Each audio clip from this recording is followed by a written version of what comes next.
Dear students, आज हम शुरू करने जा रहे हैं लेमेलिडेंस या यूनियो के बारे में। यूनियो स्वच्छ जल के तालाबों, झीलों, झरनों और नदियों में पाया जाता है।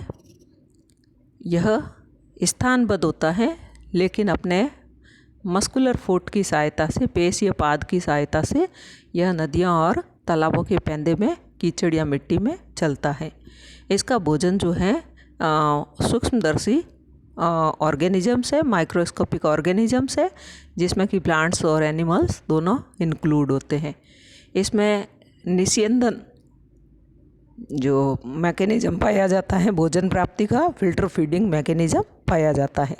शरीर जो है पार्श्वतः चपटा होता है और इसका अग्रभाग जो है वो अंडाकार होता है और पश्च भाग कुछ संकरा होता है।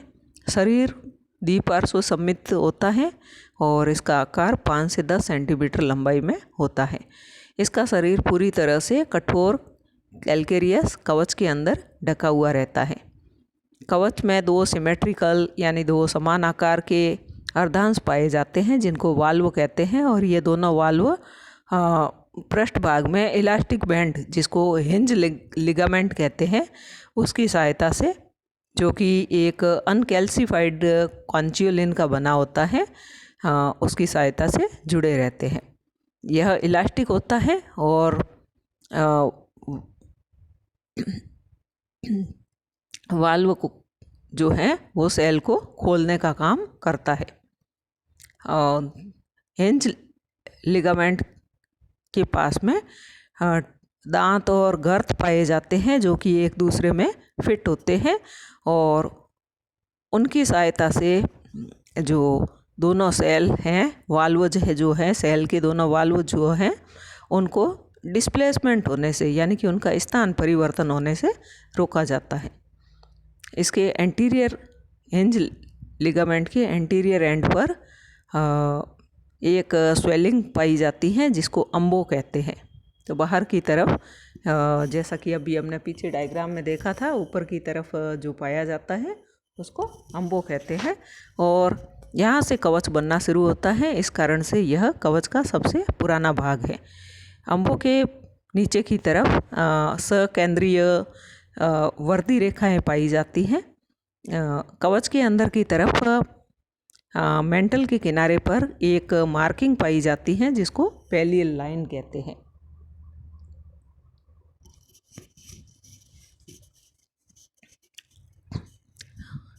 इसके अग्रभाग में, कवच के अंदर की साइड में अग्रभाग में एक इम्प्रेशन यानी एक निशान पाया जाता है, जो कि एंटीरियर एडक्टर मसल का होता है। इसी प्रकार से इसके पोस्टीरियर में यानी पश्चिम भाग में एक बड़े आकार का निशान पाया जाता है, जो पोस्टीरियर एडक्टर मसल का होता है। इन निशानों के पास में और छोटे आकार के निशान होते हैं, जो कि एंटीरियर साइड में एंटीरियर रिट्रैक्टर मसल का होता है, आकुंचन पेशियों का होता है, और पोस्टीरियर भाग में पोस्टीरियर रिट्रैक्टर मसल यानी पश्च आकुंचन पेशियों का होता है। एंटीरियर एडक्टर मसल के पास में एक और निशान पाया जाता है, जो कि प्रोटेक्टर मसल का होता है, प्राकुंचन पेशियों का होता है। एडक्टर मसल्स जो है वो सेल के वाल्व को टाइटली क्लोज करने का काम करती है, और रिट्रैक्टर जो है वो फुट को, पाद को अंदर की तरफ खींचने का काम करती है, जबकि प्रोटेक्टर जो है ये पेशियाँ फुट को बाहर की तरफ निकालने में सहायता करती है। हिंज लिगामेंट जो है एडक्टर मसल्स के अपोजिट काम करता है, और यह सेल वाल्व को खोलने का काम करता है जब एडक्टर मसल्स जो है वो रिलैक्स होती है या विश्रांति अवस्था में होती है।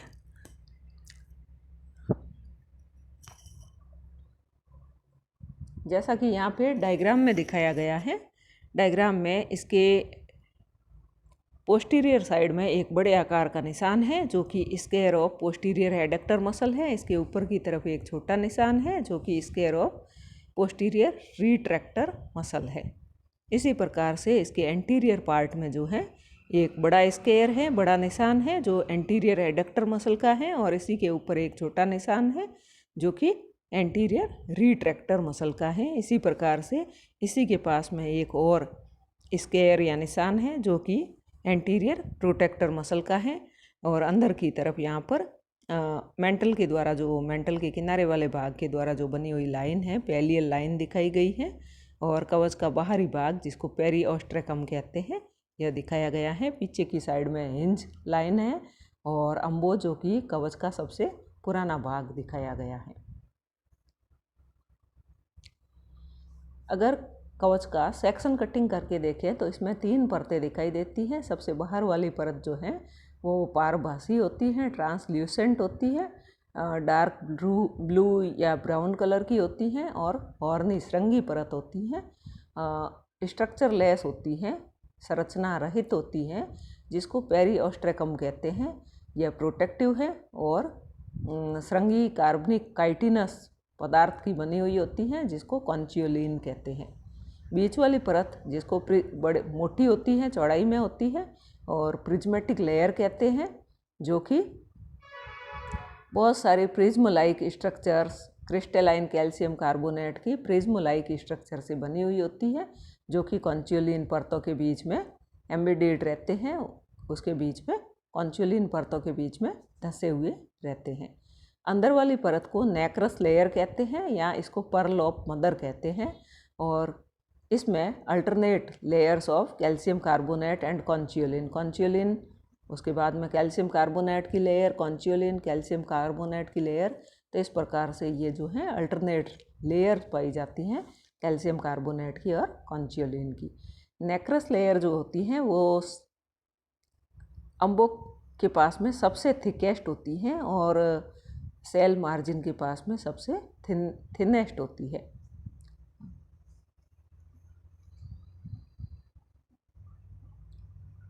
Mental secretes a pearl in many bivalve when any foreign particle lodges between the cell and the mantle। तो इनके द्वारा मुक्ता का निर्माण किया जाता है जब कोई बाह्य कण जो है वो कवच और मेंटल के बीच में, प्रवार के बीच में धंस जाता है या फंस जाता है। मुक्ता का निर्माण करते समय कॉन्सेंट्रिक लेयर्स बनती हैं, जो कि फॉरेन पार्टिकल की चारों तरफ बनती है, सकेंद्रित परतें बनती है। Posterior edge of the mantle lobes are also thickest and they project outside the shell as 2 short tubes.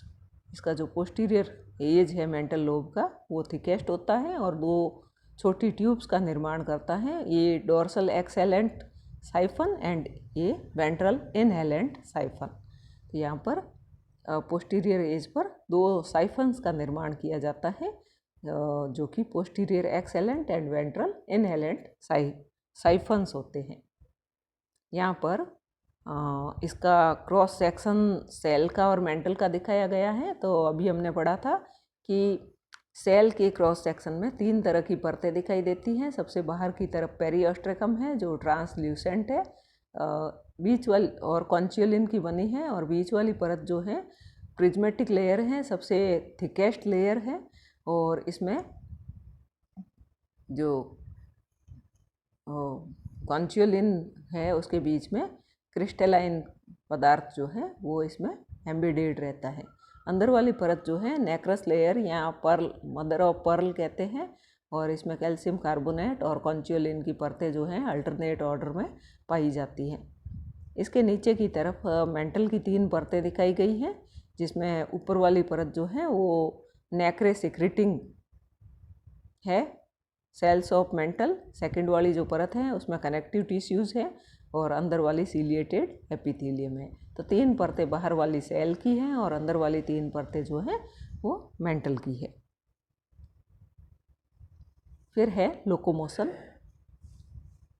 Unio जो है उसमें मस्कुलर फुट जो है वो पेशीय पाद जो है वो मुख्य इसके गमन का अंग है। यूनियो जब चलता है तो फुट बाहर की तरफ इसको निकाला जाता है, दो वाल्व के बीच में, और यह हल के समान कीचड़ के अंदर धंसता है। इस वक्त जो है फुट के बहुत सारे साइनसेज में ब्लड का फ्लो जो है वो बढ़ जाता है। इस कारण से इसमें स्वेलिंग आ जाती है और यह एंकर के समान, लंगर के समान दिखाई देता है।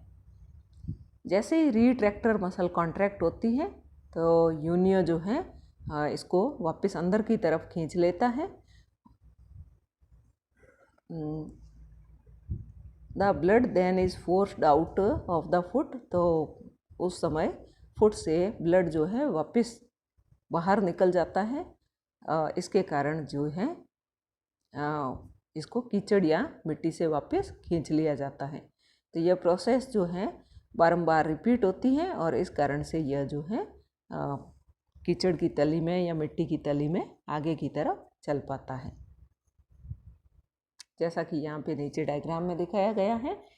जो फर्स्ट ये डायग्राम है इसमें फुट जो है वो बाहर की तरफ निकल करके इसमें ब्लड फ्लो होने के कारण यह हल के समान हो रहा है। सेकंड में यह आगे की तरफ फैल रहा है और थर्ड में इसमें वापस रिट्रैक्शन हो रहा है। नेक्स्ट है इसका रेस्पिरेटरी सिस्टम, इम्पोर्टेंट है, जो कि एग्ज़ाम में पूछा जाता है। तो इसमें केवल एक्वेटिक टाइप का रेस्पिरेशन ही पाया जाता है। उसके लिए इसमें एक जोड़ी टिनिडिया या गिल्स होते हैं और मेंटल भी जो है प्रवार भी रेस्पिरेशन में सहायता करता है। टिनिडिया, इसमें एक जोड़ी लंबे टिनिडिया या गिल्स पाए जाते हैं जो कि फुट के दोनों ओर होते हैं और ये टिनिडिया जो है यू लेमेलिब्रैंक टाइप के होते हैं। ये मेंटल कैविटी में पार्श्वतः स्थित होते हैं और प्रत्येक टिनिडिया जो है उसमें दो गिल प्लेट्स या डेमीब्रैंक्स या लेमिनी पाई जाती हैं। एक बाहर होती है जिसको आउटर और दूसरी अंदर होती है जिसको इनर गिल प्लेट कहते हैं।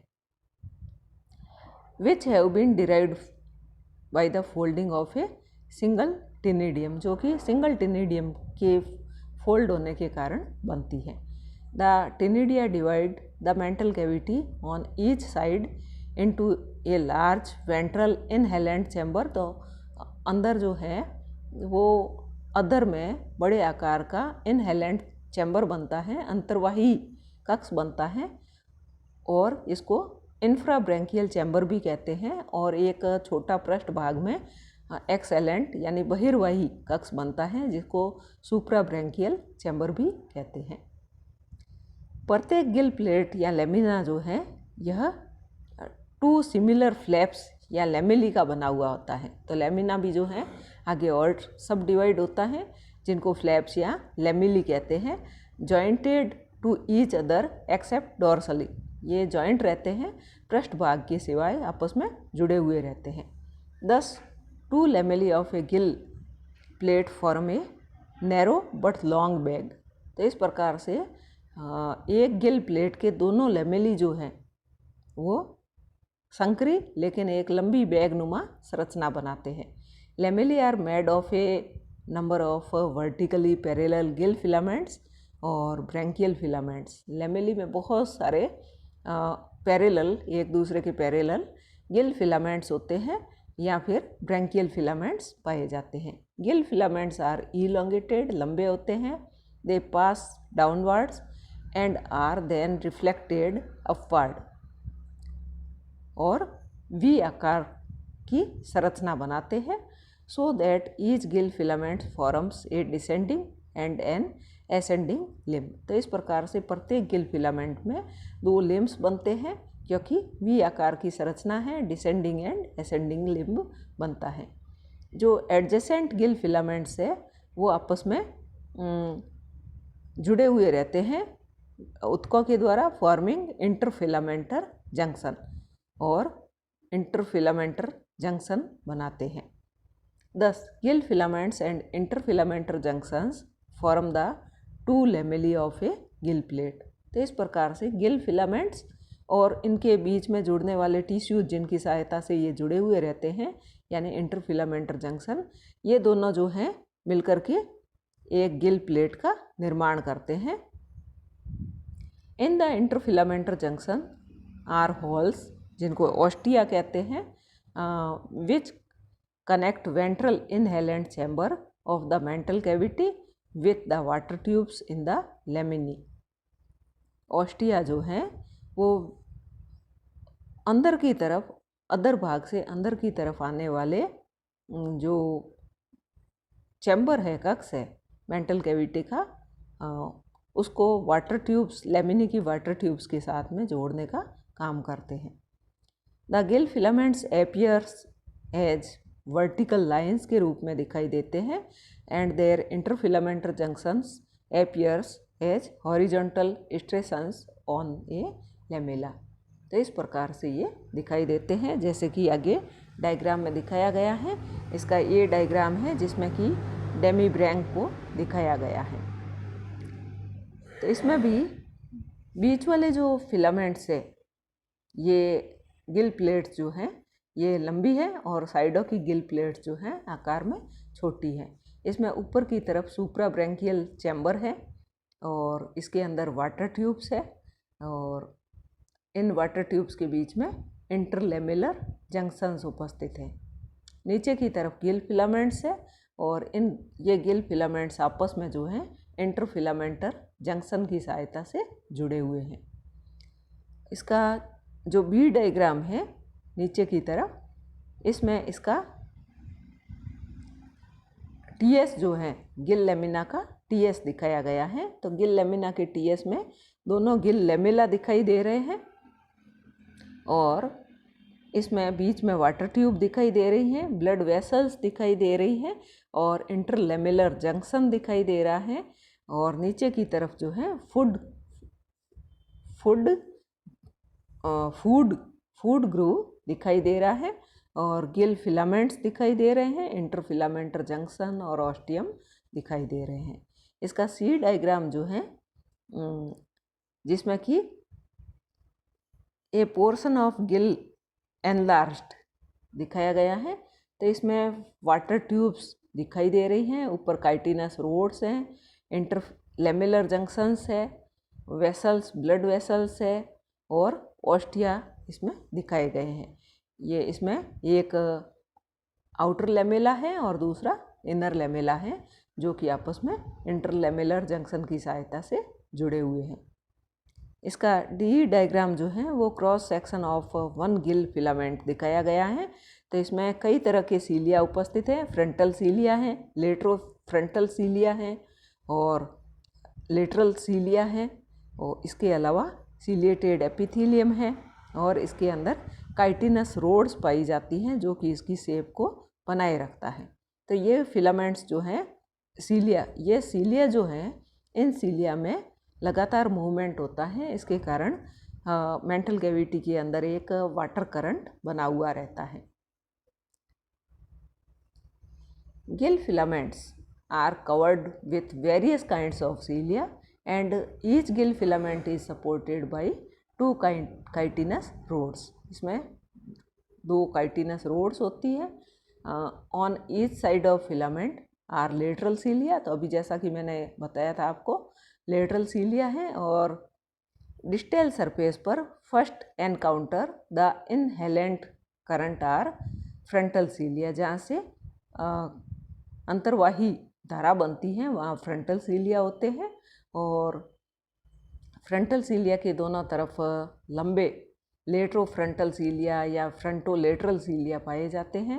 Between the two lamellae of a gill plate a space divided by vertical bars of vascular tissue, जिसको अभी मैंने कहा था इंटरलेमेलर जंक्शन कहते हैं, जिसमें कि ब्लड वेसल्स पाई जाती हैं। और इंटरलेमेलर जंक्शन, 2 लेमेली के बीच के इंटरलेमेलर जंक्शन जो हैं divide the space into distinct compartments. यह जो है यहाँ पर निश्चित कक्ष पाए जाते हैं जिनको वाटर ट्यूब्स कहते हैं और वे सभी तरफ से बंद होती हैं, केवल पृष्ठभाग की तरफ से खुली होती है जहाँ पर सुप्रा ब्रैंकियल चैम्बर, मेंटल कैविटी का सुप्रा ब्रैंकियल चैम्बर जो है वो खुलता है। ये वेंट्रल फूड ग्रूव इसके अदर भाग की तरफ जो है भोजन खाँच पाई जाती है, रन्स लॉन्गिट्यूडिनली अनुदैर्ध्य रूप से at the lower edge of each inner gill plate. तो इस प्रकार से वहाँ पर दो डोर्सल फूड ग्रूव्स हो जाती है on each side of at the base of a ctenidium, एक टिनिडियम की आधारी भाग की तरफ, और एक जो होती है वो मेंटल और आउटर लेमेला के बीच में होती है, आउटर गिल प्लेट के, और दूसरी जो होती है वो inner lamella of outer gill plate और outer lamella of inner gill plate के पाई जाती हैं। तो इस प्रकार से यहाँ पर दो फूड ग्रूव्स उपस्थित होती है। Outer lamella of outer gill plate is attached, जो आउटर लेमेला का जो आउटर गिल प्लेट है वो मेंटल के साथ में जुड़ी हुई होती है, और जो इनर लेमेला की आउटर गिल प्लेट है वो और आउटर लेमेला की इनर गिल प्लेट जो है वो आपस में जुड़ी हुई होती हैं विसरल मास के साथ में, और inner lamella of inner gill plate is attached to visceral mass anteriorly, but further back it is free, and behind the foot it is joined to its fellow of the other side, so that the inner lamellae of inner gill plates are united with each other। तो इस प्रकार से जो inner लेमेली है inner Gill plates की वो एक दूसरे से जुड़ी हुई रहती है, जैसा कि यहाँ डायग्राम में दिखाया गया है।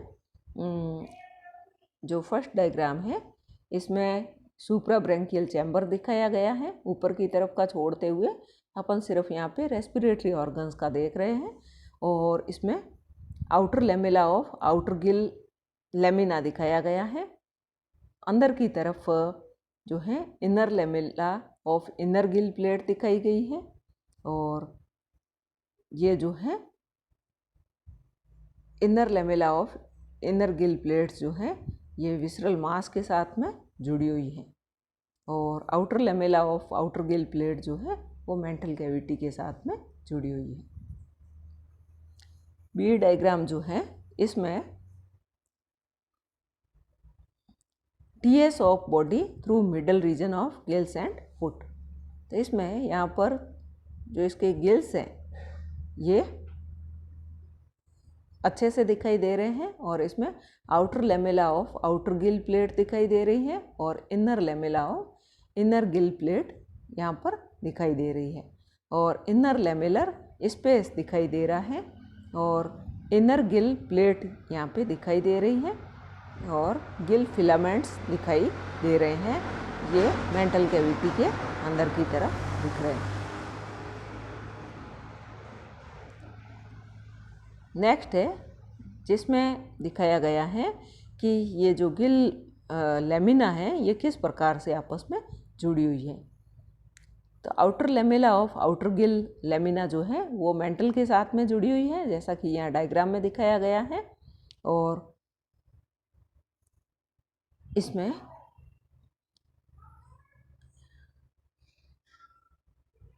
जो इनर लेमेला है आउटर गिल लेमिना का यह जो है विसरल मास के साथ में जुड़ा हुआ दिखाई दे रहा है, और inner lamella of inner Gill lamina जो है ये आपस में एक दूसरे के साथ में जुड़े हुए हैं। ये सारे के सारे जो गिल लेमेला है ये infra branchial chamber of mantle cavity के अंदर जो उपस्थित है। इसमें ऊपर की तरफ सुप्रा ब्रेंकियल चैम्बर है, नीचे की तरफ इंफ्रा ब्रेंकियल चैम्बर है।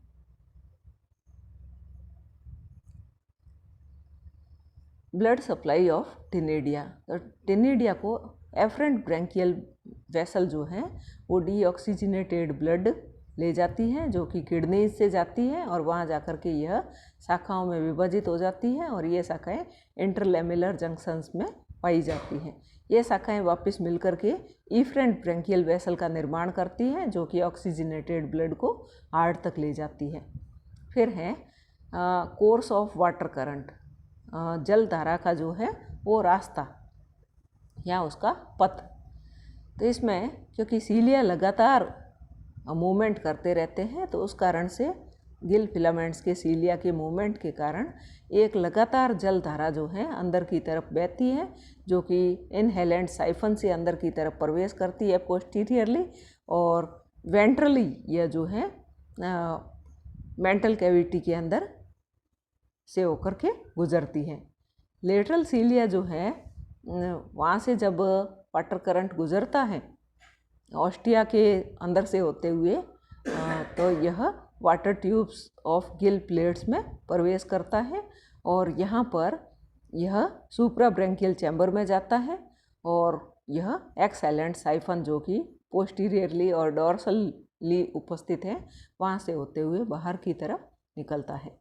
तो लेटरल फ्रंटल सीलिया जो है फॉर्म ए फ्लेक्सिबल कॉम बॉर्डरिंग दी ऑस्टिया। तो यह ऑस्टिया का ऊपर एक लचीला और कंगेनुमा बॉर्डर बनाते हैं। दिस कॉम्ब फॉर्म से ये जो है एक छलनी के आकार की संरचना बनाते हैं, जो कि बड़े आकार के कणों को ऑस्टिया में प्रवेश करने से रोकता है। और यह करंट जो है न केवल ऑक्सीजन टेनेडिया तक पहुंचाता है, बल्कि भोज्य पदार्थों को भी साथ में लेकर के आता है, और जो आउटगोइंग करंट होता है उसमें एक्सक्रीटरी प्रोडक्ट्स और कार्बन डाइऑक्साइड जो हैं वो बाहर की तरफ निकाले जाते हैं। मेंटल जो है वो भी या प्रवाह भी श्वसन में मदद करता है, क्योंकि इसमें ब्लड वेसल्स, खूब सारी ब्लड वेसल्स पाई जाती है और यह लगातार जल के संपर्क में रहता है, तो इस कारण से इसकी पतली भित्ति में गैसियस एक्सचेंज होता है। नेक्स्ट है फिजियोलॉजी ऑफ रेस्पिरेशन, श्वसन की कार्य की। जब जल वाटर ट्यूब्स, गिल की वाटर ट्यूब्स में से होकर के गुजरता है तो गैसियस एक्सचेंज या गैसीय विनिमय होता है, और कार्बन डाइऑक्साइड जो है ब्लड से डिफ्यूज विसरित हो जाती है जल में, और जल में घुली हुई ऑक्सीजन जो है वो विसरण के द्वारा रक्त में आ जाती है। तो इस प्रकार से डीऑक्सीजनेटेड ब्लड जो है वो ऑक्सीजनेटेड हो जाता है और हृदय की तरफ आगे वितरण, शरीर में वितरण के लिए पहुंचा दिया जाता है, जैसा कि यहाँ पे डायग्राम में दिखाया गया है। डायग्राम में इन करंट साइफन नीचे की तरफ दिखाया गया है।